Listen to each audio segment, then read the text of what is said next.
क्या हुआ रानी? तुम इतनी घबराई हुई क्यों हो और रो क्यों रही हो? महाराज, हमारा नन्हा सा बच्चा को ना जाने कौन उठा कर ले गया है। ये क्या कह रही हो रानी? बच्चा तो तुम्हारे पास ही था, फिर बच्चा गया कहाँ? राजा और रानी अपने 1 साल के प्यारे बेटे के साथ जंगल में सैर करने जाते हैं। वो जंगल शांत, हरा भरा और पक्षियों के मधुर संगीत से गूंज रहा था।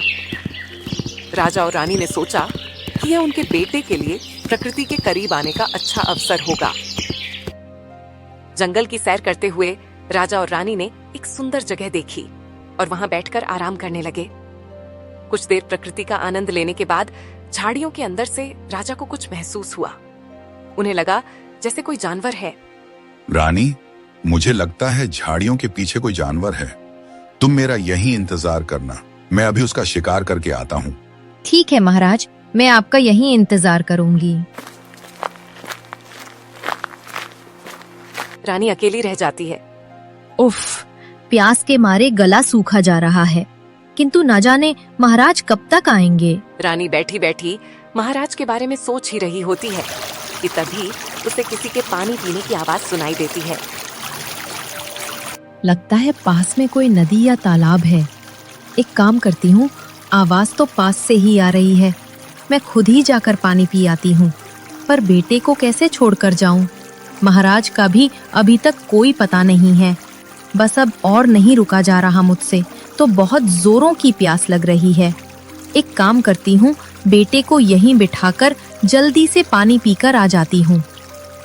मेरा प्यारा बेटा, तुम यहीं बैठो, मैं नदी से पानी लेकर अभी आती हूँ। रानी बेटे को उसी पेड़ के नीचे बिठाकर पानी लेने चली जाती है। उसी समय एक लकड़बग्घा घूमता हुआ उस रास्ते से गुजर रहा होता है। आज तो मेरा दिन ही खराब लगता है। आज भूखे ही सोना पड़ेगा। आज कोई भी शिकार हाथ नहीं लगा है। लकड़बग्घा रास्ते से गुजर ही रहा होता है कि तभी उसकी नजर पेड़ के नीचे बैठे एक नन्हे से बच्चे पर पड़ती है। वाह वाह वाह, भगवान तूने इस गरीब की सुन ली। बड़ा परेशान था मैं कि आज मुझे भूखा ही सोना पड़ेगा, पर भगवान देता है तो छप्पर फाड़ के देता है। आज तो इंसान का मांस खाकर मजा ही आ जाएगा। लकड़बग्घा बच्चे के पास दबे पांव आता है और बच्चे को उठाकर अपने साथ जंगल की ओर ले जाता है।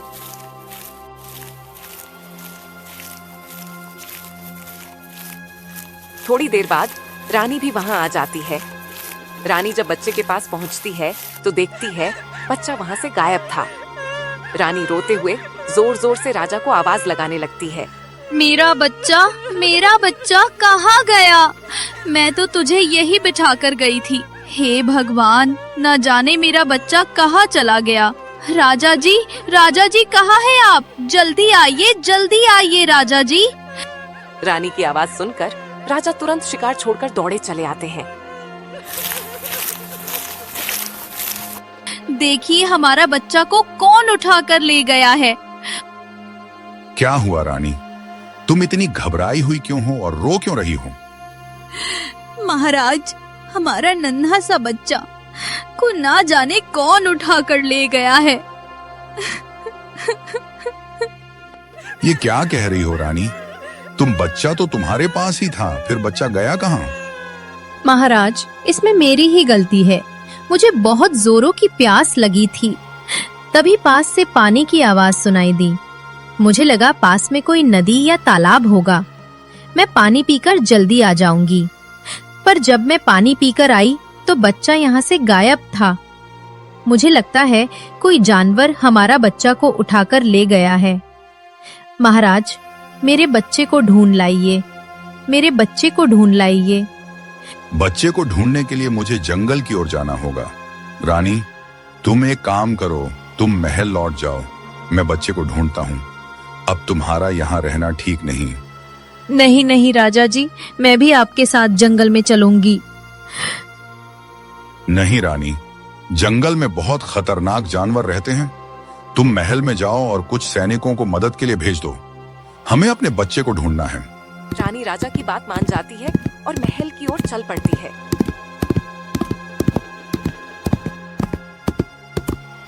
राजा भी जंगल में जाकर अपने बच्चे को ढूंढते हैं, लेकिन उसे कुछ नहीं मिलता, जिससे राजा निराश होकर वापस लौट आते हैं। इधर लक्कड़बग्घा बच्चे को खाने की तैयारी कर रहा होता है। आज तो मेरे मजे ही मजे हैं। इतना मुलायम मांस खाकर तो मुझे बड़ी अच्छी नींद आएगी, और ऊपर से इतना स्वादिष्ट मांस। लक्कड़बग्घे को बड़े मजे से हंसता देखकर जंगल का राजा शेर मन ही मन सोचता है, आज तो लकड़बग्घा बड़ा खुश लग रहा है। लगता है आज इसके हाथ कोई बड़ा शिकार लगा है। मुझे इसके पास जाकर देखना चाहिए।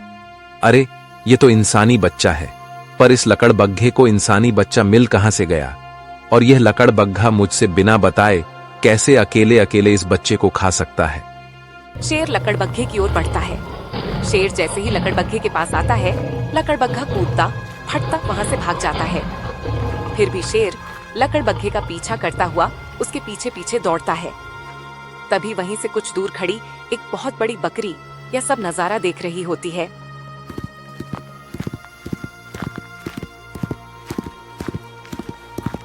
मुझे जल्दी से इस बच्चे को यहाँ से दूर लेकर जाना होगा। अगर मैं इस बच्चे को जल्दी यहाँ से लेकर नहीं गई तो वह लकड़बग्घा और शेर इस प्यारे नन्हे से बच्चे को मारकर खा जाएंगे।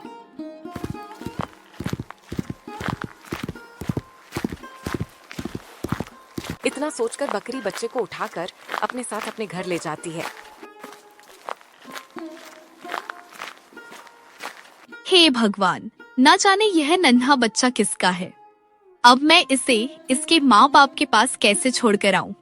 अगर समय पर मैं इस बच्चे को यहाँ लेकर नहीं आती तो वह दोनों इस बच्चे को अपना भोजन बना लेते। अभी अगर मैं बाहर इस बच्चे को लेकर गई तो वे दोनों भूखे जानवर कहीं इस बच्चे पर हमला ना कर दे। नहीं, मैं इस बच्चे को बाहर लेकर नहीं जा सकती। जब तक इस बच्चे के माँ बाप नहीं मिल जाते मैं इसकी देखभाल करूंगी। मैं ही इसकी देखभाल करूंगी। बकरी अब उस बच्चे को अपनी संतान की तरह पालने लगती है। बकरी बच्चे को घर पर ही छोड़ती है और बाहर जंगल में चरने चली जाती है। शाम तक वापस घर आती और बच्चे को अपना दूध पिलाती। ऐसे ही करते समय बीतता है और बच्चा बड़ा हो जाता है।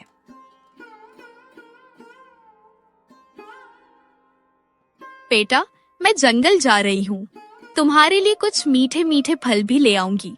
तुम इस घर से बाहर बिल्कुल भी मत निकलना। जी माँ, मैं इस घर से बाहर बिल्कुल भी नहीं जाऊंगा। आप फिक्र मत करिए। मैं आपका रोज की तरह यहीं पर इस घर में ही इंतजार करूंगा। बकरी घास चरने जंगल की ओर निकल पड़ती है।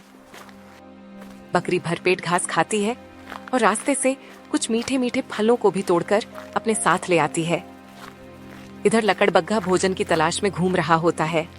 अरे, सारे मजे तो इस बकरी के ही हैं।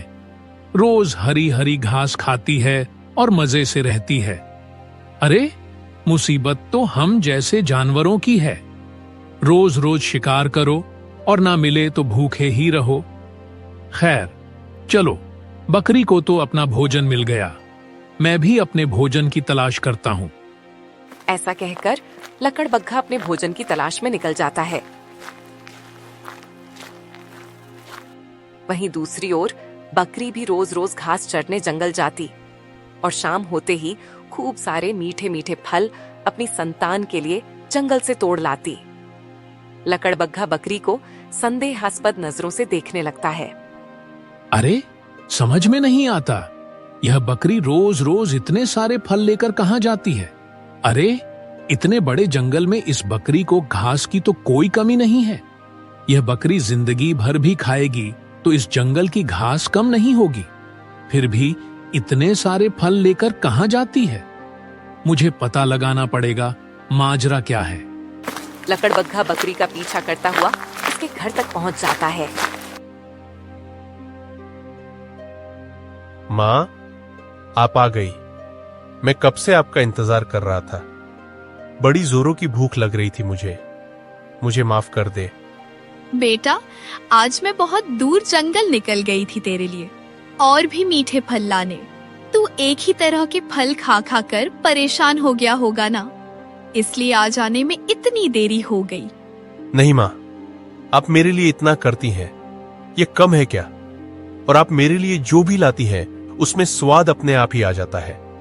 मुझे तो आपकी फिक्र होती है।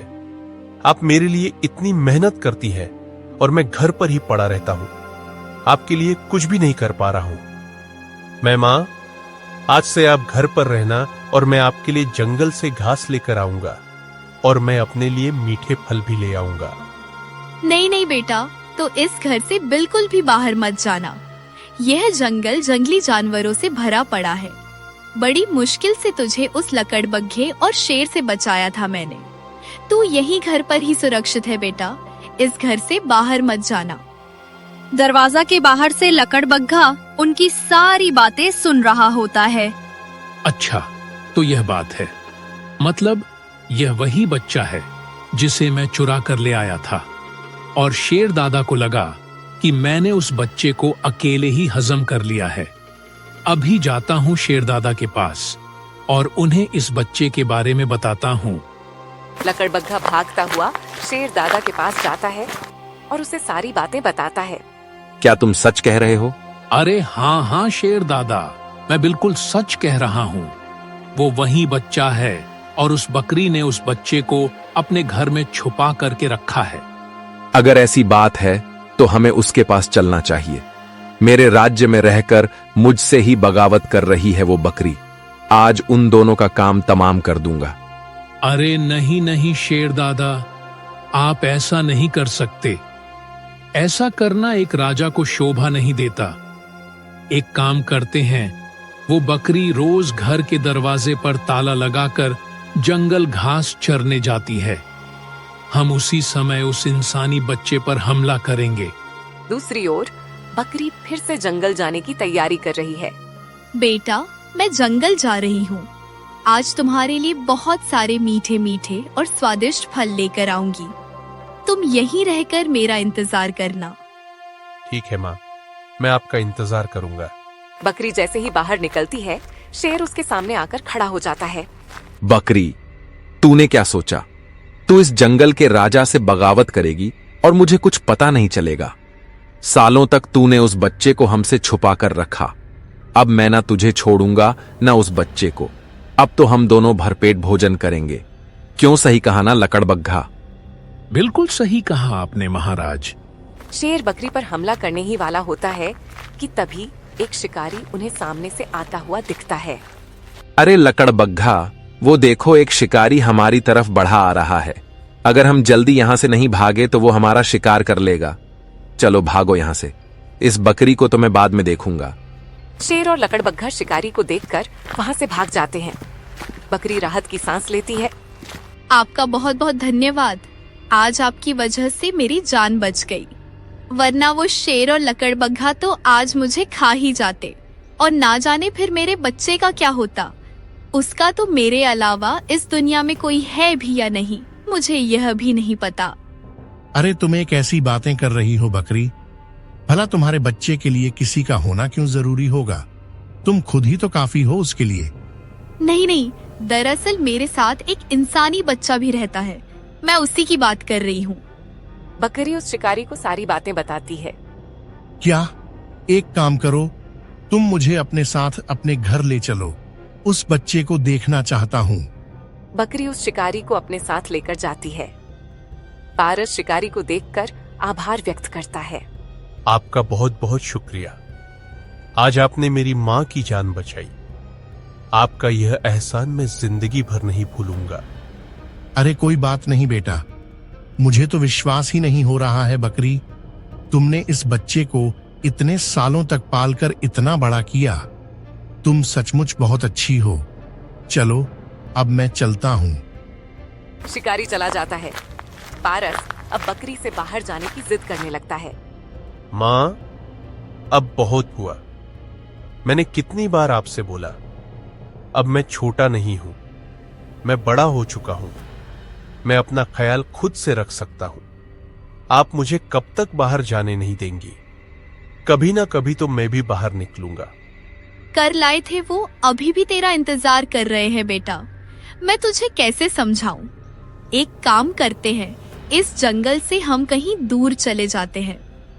फिर वह जानवर मुझे पहचान भी नहीं पाएंगे। ठीक है माँ, जैसा आप कहें। दोनों माँ बेटा रात के अंधेरे में जंगल से निकलकर एक गांव की ओर आ जाते हैं, जहां वो एक छोटी सी झोपड़ी बनाकर रहने लगते हैं। सुबह होती है।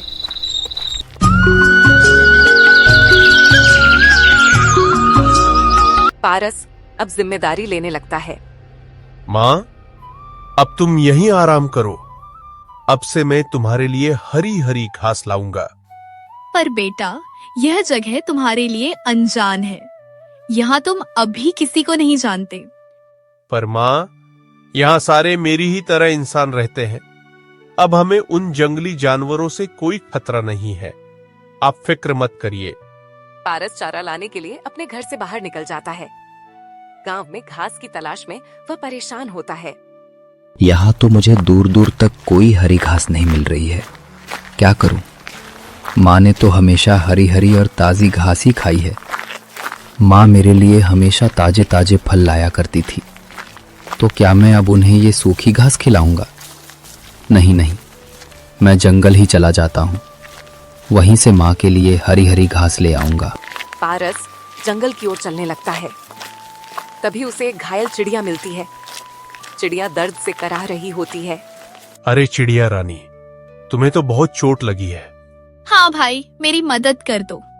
पर मैं तुम्हारी मदद कैसे करूं? इसी रास्ते पर तुम सीधी चलते जाओ। वहाँ एक बहुत बड़ा तालाब है। उस तालाब के किनारे एक पेड़ पर जड़ी बूटी लगी हुई है। तुम उस जड़ी बूटी को लाकर मुझे दे दो। उसी के लेप से ठीक हो जाऊंगी। ठीक है चिड़िया रानी, तुम यहीं इंतजार करना। मैं अभी वो जड़ी बूटी लेकर आता हूँ। ऐसा कहकर पारस तालाब की ओर निकल जाता है और वहां से जड़ी बूटी ले आता है। जड़ी बूटी लगाते ही चिड़िया ठीक हो जाती है। तुम्हारा बहुत बहुत धन्यवाद भाई। अगर तुम मेरी मदद ना करते तो मैं ठीक नहीं हो पाती। वैसे तुम कौन हो भाई? क्या नाम है तुम्हारा और तुम यहाँ कैसे? मैं यहीं पास के गांव में रहता हूँ। यहाँ इस जंगल में हरी घास लेने आया था, पर मेरा कोई नाम तो है नहीं। क्या तुम्हारा कोई नाम नहीं है? चलो मैं तुम्हारा नाम रखती हूँ। आज से तुम्हारा नाम पारस है। वाह, ये तो वाकई बहुत प्यारा नाम है। शुक्रिया चिड़िया रानी। अब मैं चलता हूँ, वरना अंधेरा हो जाएगा। पारस हरी घास तोड़कर अपने घर चला जाता है। दूसरे दिन गांव में राजा का छोटा भाई अपने 2 सैनिकों को लेकर आता है और वहां वह गांव के सारे लोगों से कर की वसूली करने लगता है। तभी उसकी नजर पारस पर जाती है। ये लड़का कौन है? इसे तो यहाँ पहले कभी नहीं देखा। महाराज, ये लड़का अभी कुछ दिनों पहले यहाँ रहने आया है। परंतु महाराज, मेरे पास तो देने के लिए कुछ भी नहीं है। क्या तुम्हारे पास देने के लिए कुछ भी नहीं है? तुम मुझे कर देने से मना कर रहे हो। महाराज, ये अभी इस गांव में नया नया आया है। इसे अभी कुछ नहीं पता। आप फिक्र न करें, हम इसे सब कुछ समझा देंगे। ठीक है, मैं अगले हफ्ते फिर आऊंगा। तब तक इस लड़के को तुम लोग अच्छे से समझा देना। मुझे इससे भी कर चाहिए, अगले हफ्ते से। ऐसा कहकर राजा का भाई चला जाता है। वहीं दूसरी ओर राजा रानी बागान में बैठे हुए थे। तभी एक सुंदर सा तोता उड़कर उनके बागान में एक पेड़ पर बैठ जाता है। वाह, कितना सुंदर तोता है। ऐसा तोता तो मैंने पहले कभी नहीं देखा। राजा सैनिकों से तोता पकड़ने को कहते हैं। महाराज, मैं तो इस तोते को नहीं पकड़ सकता, पर हमारे राज्य में एक शिकारी है जो इस तोते को पकड़ सकता है। राजा तुरंत आदेश देते हैं कि शिकारी को बुलाया जाए। वही दूसरी ओर राजा का भाई गांव में लौटता है। मैंने तुमसे पिछले हफ्ते कर के लिए कहा था। तुमने मुझे अभी तक कोई कर नहीं दिया। चलो मुझे कर लाकर दो। परंतु महाराज, मेरे पास तो देने के लिए कुछ भी नहीं है। सैनिकों, इसके घर की तलाशी लो और जो भी मिले उसे ले आओ। महाराज, ये सोने की चेन मिली है। अरे, ये चेन तो हमारी खानदानी चेन है। कहीं ये बच्चा वही तो नहीं जिसे लकड़बग्घा उठाकर ले गया था? मुझे इसे दुनिया की नजरों से छुपाना होगा। ठीक है, अगर तुम्हें कर नहीं देना तो तुम्हें मेरे साथ महल चलना होगा। वहीं तुम काम करना। और हाँ, इस चेन के बारे में तुम किसी से भी कुछ नहीं कहोगे। पारस महल जाता है और रानी के कक्ष में काम करने लगता है। एक दिन राजा की नजर उस पर जाती है। कौन हो तुम? यहाँ तो तुम्हें पहले कभी नहीं देखा। पारस सारी बात राजा को बताता है। एक दिन रानी का हार चोरी हो जाता है। सैनिक राजा से आकर कहता है, महाराज, मैंने पारस नाम के लड़के को रानी के कक्ष से कुछ ले जाते हुए देखा था। राजा गुस्से में आकर पारस को बुलवाता है। हे लड़के, तुझे मैंने यहाँ काम करने के लिए रखा है या चोरी करने? तूने रानी का हार चुराकर अच्छा नहीं किया।